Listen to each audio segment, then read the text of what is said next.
맥심 모카골드 한 봉지가 지금 이 순간에도 1초에 170개씩 팔리고 있습니다. 그런데 그 한 봉지를 만드는 회사는 지난 10년 동안 3번 무너질 뻔했습니다.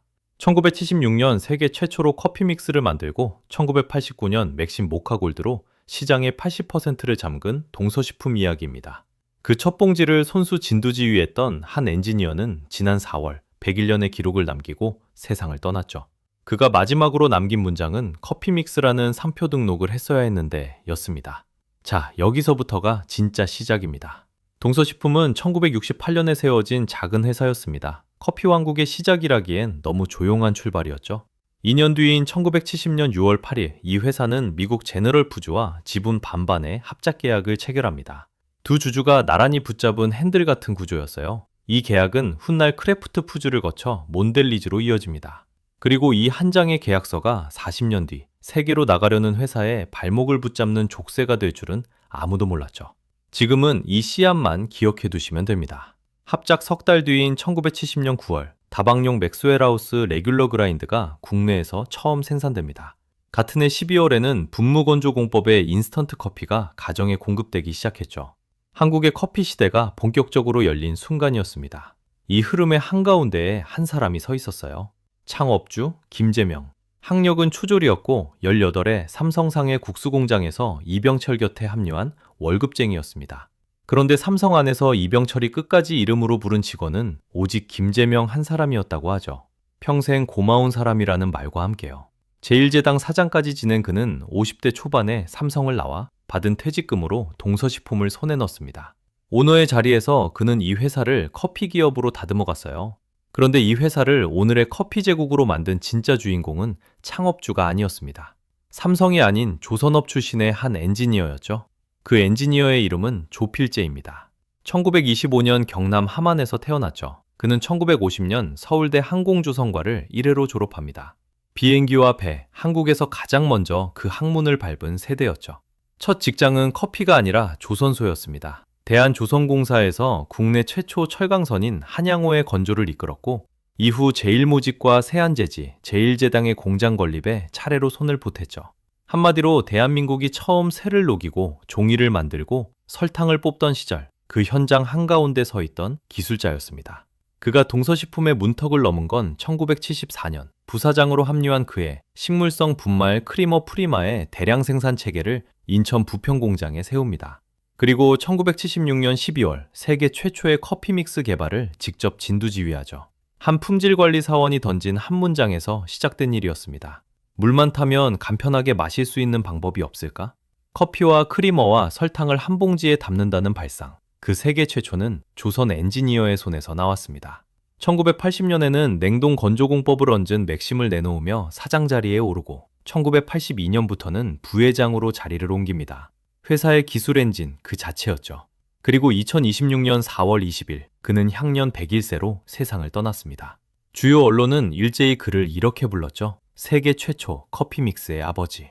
회고록 사막의 닻을 내리고에 그는 이런 문장을 남겼습니다. 커피 믹스라는 상표 등록을 했어야 했는데 그러지 못한 점이 가장 아쉽다. 그가 진두지휘한 첫 봉지는 한국인의 하루를 바꿉니다. 그리고 13년 뒤 그 궤적 위에 우리가 아는 그 노란 봉지가 등장하죠.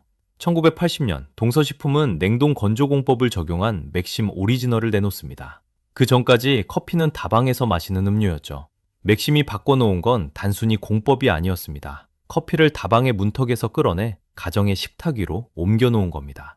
1987년 파우치가 스틱으로 바뀝니다. 가위를 찾을 필요도 가루를 흘릴 걱정도 없는 한 봉지. 이 작은 전환이 사무실 책상의 풍경을 통째로 새로 썼죠.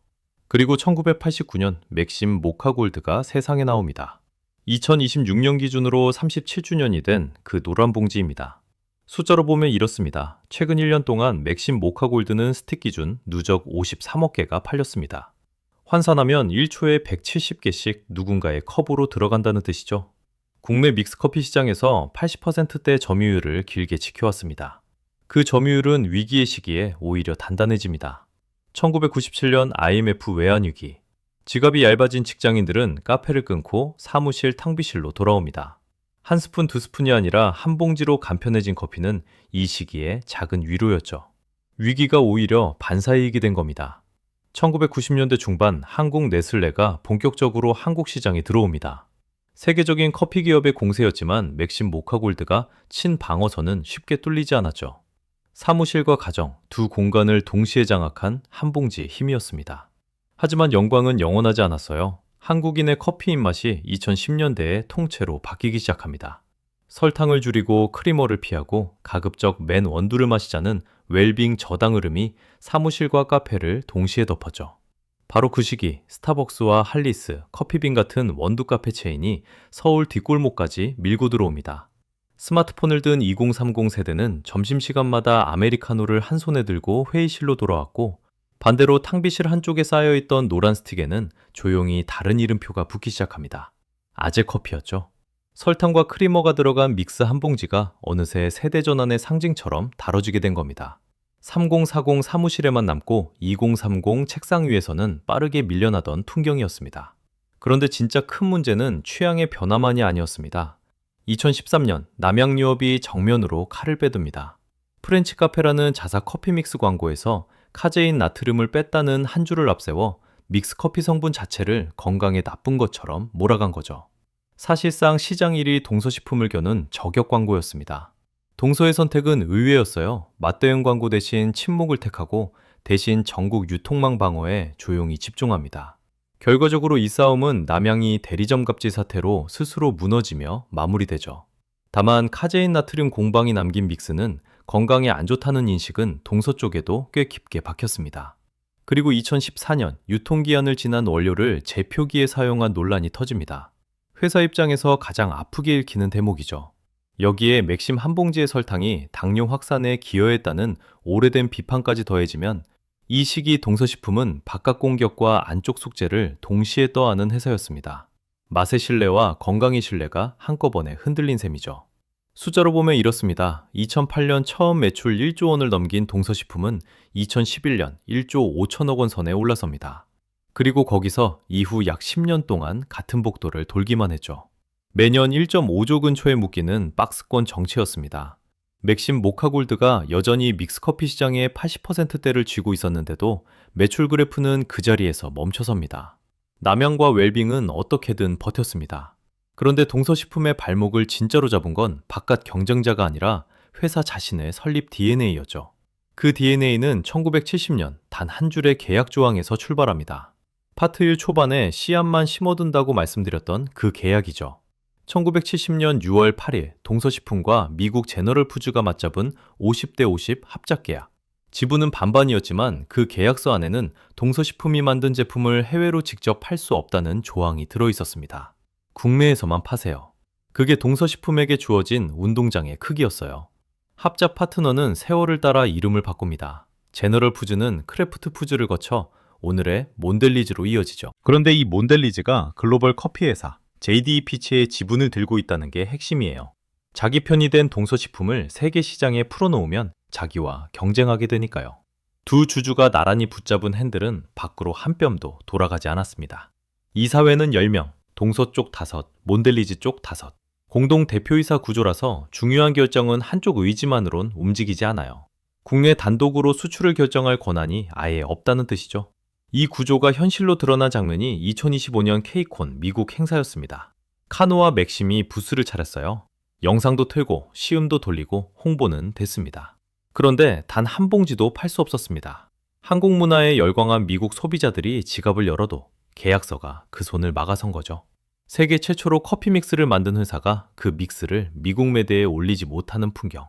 파트 1에서 심어둔 수출 봉쇄의 씨앗은 50년이 지나 이런 모양으로 자라 있었습니다. 그 전해인 2024년 10월 22일 아시아 경제가 수출 제한이 풀릴 수 있다는 기대감을 전했습니다. 그날 동서 주가는 상한가를 찍었죠. 시장이 얼마나 이 족쇄를 답답해했는지 보여준 숫자였어요. 그러나 공식 발표는 지금까지도 없습니다. 결국 동서식품은 삼중고 앞에 섰습니다. 국내 저당, 원두 트렌드로 본진이 정체되고 수출은 원천 봉쇄되고 커피 원두의 국제 가격은 아라비카를 중심으로 가파르게 올랐죠. 고마진 회사의 상징이던 영업이익률은 2019년 약 14%에서 2024년 9.8%까지 내려옵니다. 15년 가까이 두 자릿수를 지켜온 간판이 조용히 한 자릿수로 꺾인 겁니다. 하지만 동서식품은 그대로 무너지지 않았어요. 2011년 회사는 자기 시장을 스스로 파괴하는 선택을 합니다. 2011년 10월, 동서식품은 아무도 예상하지 못한 카드를 꺼냅니다. 인스턴트 원두커피, 카누였죠. 믹스의 반대편에 서 있는 제품이었습니다. 설탕과 크리머가 만든 왕국의 본진을 스스로 겨누는 제품이었어요. 본진인 커피 믹스를 건들지 않고 커피 믹스 시장을 스스로 무너뜨리는 선택이었습니다. 결과는 곧바로 숫자로 드러났습니다. 출시 첫 해 음용 잔수는 3,800만 잔이었죠. 이듬해 2012년에는 2억 잔을 넘어섰고 2013년에는 3억 9,400만 잔으로 올라섰습니다. 출시 2, 3년 만에 국내 인스턴트 원두커피 시장 1위에 올랐고 연 1,000억 원대 효자 제품으로 자리 잡았어요. 숫자로 보면 이렇습니다. 2021년 카누는 누적 판매 100억 잔을 돌파했습니다. 한국 인구 1명당 200잔 가까이 마신 셈이죠. 매출 구성에서 카누가 차지하는 비중은 약 15%까지 올라섰습니다. 그런데 여기서 진짜 중요한 건 방향이었습니다. 카누는 맥심 믹스를 갉아먹지 않았어요. 믹스를 대체한 것이 아니라 인스턴트 원두커피라는 신규 시장을 통째로 새로 만들어낸 겁니다. 본진을 스스로 부쉈지만 그 자리에 더 큰 집을 지은 셈이었죠. 자기 잠식이 아니라 자기 확장이었습니다. 한 걸음 더 나갔습니다. 사무실 책상을 빼앗아간 원두카페의 맹주, 스타벅스와 손을 잡은 거예요. 국내 스타벅스 ITD 제품의 라이선스 생산과 판매를 동서식품이 맡았고 누적 10억 개를 넘어섰습니다. 가장 큰 위협을 가장 큰 파트너로 바꾼 역발상이었죠. 카누가 열어준 문은 2020년대 들어 새로운 전장으로 확장됩니다. 그런데 바로 그 확장의 끝에 지금 이 회사의 진짜 숙제가 기다리고 있죠. 카누가 열어둔 문 너머에서 동서식품은 한 걸음 더 나갑니다. 2023년 카누 바리스타라는 이름의 캡슐 커피를 내놓은 거죠. 12년 만에 캡슐 시장 재진입이었습니다. 네슬레 기계에 그대로 꽂히는 호황 캡슐을 택해 이미 깔린 기계 위에 숟가락을 얹는 전략이었어요. 국내 캡슐 커피 시장이 매년 15%가 넘게 커지고 있다는 점을 정주준한 결정이었습니다. 흐름은 맥심 본진으로도 번졌습니다. 2025년 2월 회사는 맥심 모카골드 제로 슈거를 꺼내들어요. 에리스리톨과 폴리글리시톨 같은 대체 감미료로 설탕을 걷어낸 제품이었죠. 이건 어디서 많이 본 공식이었습니다. 코카콜라가 2005년에 제로를, 2017년에 제로 슈거를 차례로 내놓고 2021년 매출 반등에 성공한 자기 파괴형 혁신. 그 교본을 한국의 커피 믹스에 그대로 옮겨 심은 겁니다. 2026년 3월에는 맥심 모카골드 37주년 리스테이지가 이어집니다. 맛과 향, 디자인은 손봤고 새 모델로 배우 박보영을 앉혔죠. 아재 커피라는 오래된 낙인에서 벗어나려는 분명한 신호였습니다. 숫자는 정직하게 따라왔습니다. 10년 동안 1조 5천억 원 언저리에 묶여있던 매출이 2022년 1조 6천억 원으로 복도를 빠져나왔고 2023년에 1조 7,500억 원대에 올라섭니다. 2024년에는 1조 7,900억 원, 역대 최대였어요. 순이익은 1,738억 원, 전년보다 11.7% 늘었습니다. 이 방향을 조용히 설계한 사람이 2023년 취임한 김광수 대표였죠. 1985년 입사해 올해로 40년을 채운 인물, 커피는 맥심 카피와 카누 블랙 패키지 기획을 직접 이끈 사람이었습니다. 그런데 같은 해의 숫자가 한 줄 더 있습니다. 2024년 매출은 역대 최대였지만 영업이익률은 9.8%였어요. 15년 만에 최저치였죠. 이 한 호흡의 엇갈림이 지금 동서식품 앞에 놓인 세 개의 숙제로 이어집니다. 첫째, 수출 봉쇄입니다. 2024년 가을 재협상 기대감에 주가가 상한가를 쳤지만 공식 진전은 없었습니다. 2025년 K콘 미국 부스에서는 여전히 한 봉지도 팔 수 없었죠. 문을 여는 열쇠는 결국 몬델리즈라는 대주주의 의지에 달려 있습니다. 둘째, 영업이익률입니다. 2019년 14% 선에서 2024년 9.8%까지 내려왔어요. 원두 원가가 올랐고 시장 장악력은 예전 같지 않죠. 2024년 11월 평균 8.9%의 가격 인상이 단행됐지만 그 카드도 자주 쓸 수 있는 건 아닙니다. 셋째, 브랜드 사용료와 3세 지분 문제입니다. 맥심 상표를 쓰는 대가로 몬델리즈의 매년 거액의 로열티와 배당이 바다 건너로 나갑니다. 구조적으로 바깥으로 빠져나가는 돈이 정해져 있다는 뜻이죠. 여기에 3세 승계가 겹치며 지분이 분산되는 흐름도 뚜렷해지고 있습니다. 오너의 의사결정이 예전만큼 단단하게 한 방향으로 모이기 어려워지는 지점이에요. 그렇게 37년이 지난 지금 회사는 세 번째 위기를 넘고 네 번째 위기 앞에 서 있습니다. 그 문턱에서 1976년의 한 문장이 다시 돌아오죠. 1976년에 세계 최초 한 봉지에서 시작된 이야기였습니다.